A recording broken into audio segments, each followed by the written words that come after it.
How to manage blurred image backgrounds on Xbox Mobile. Hello guys, in today's video I'm gonna show you how to manage blurred image backgrounds on Xbox Mobile. First thing, go to Xbox and then click here, and now click this one here on settings,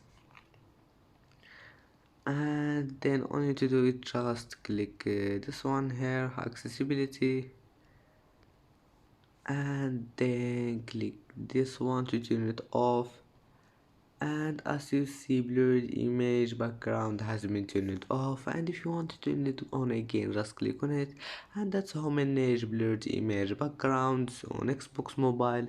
That's it for today's video. If you like this video, don't forget like and subscribe, and see you in the next video.